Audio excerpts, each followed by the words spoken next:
Right, this I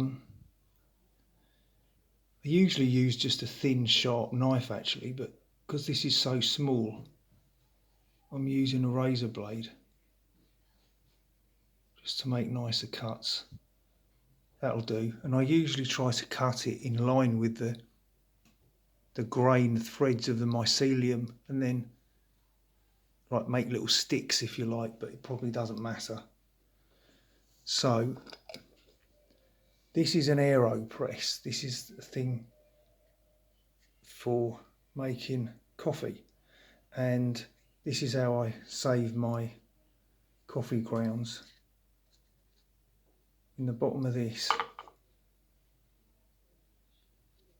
in there, I just throw that filter away and I shove it into a cup like this, which I keep covered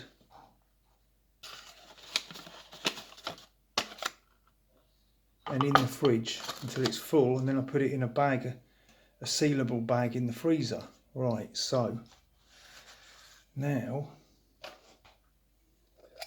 I want to get this break it up a bit because it gets compacted.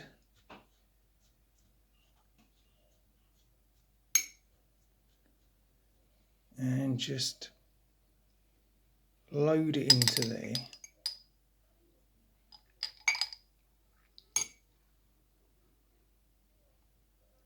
Put a couple of bits in, a bit more coffee grounds, a couple more,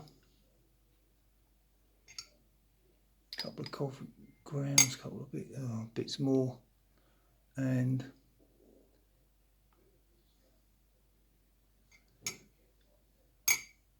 one last bit.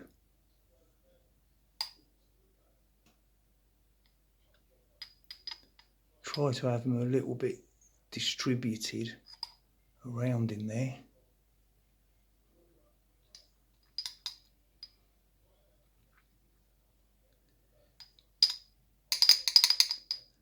That's probably enough to get it going.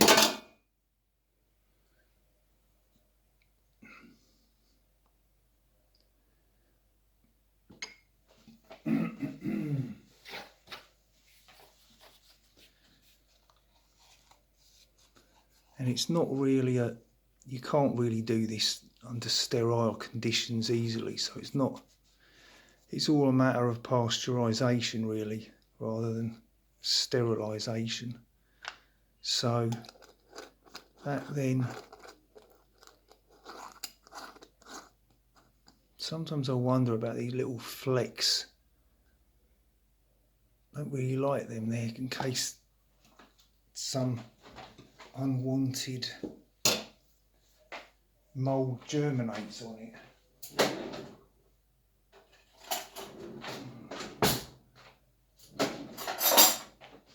So I actually try to scrape them off.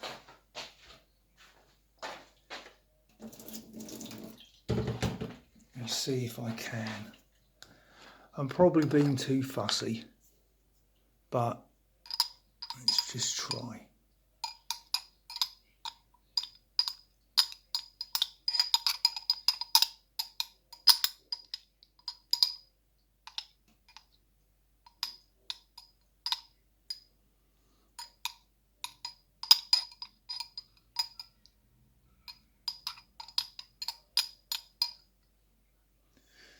Right, now, okay, so the lid goes on, tighten it up and then loosen it just a crack, just enough to let there be gas exchange, because you're going to need, cover that up again, you're going to need an exchange of air, because they need oxygen to grow and they produce carbon dioxide. So what I then do is just tap it to give it a stability lying on its side,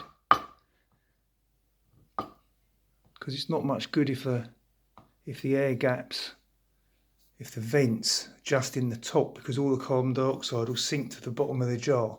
So I store it on its side so carbon dioxide can fall out of the bottom. And then I will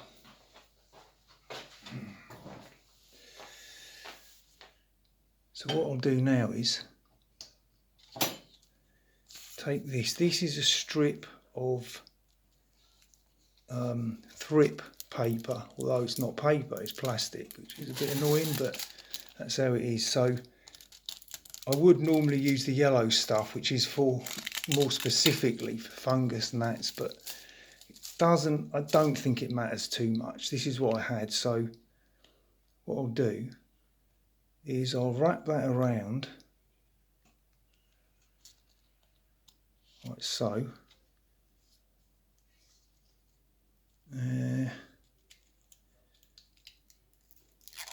Once it's on, I can take the other side of the plastic covering off,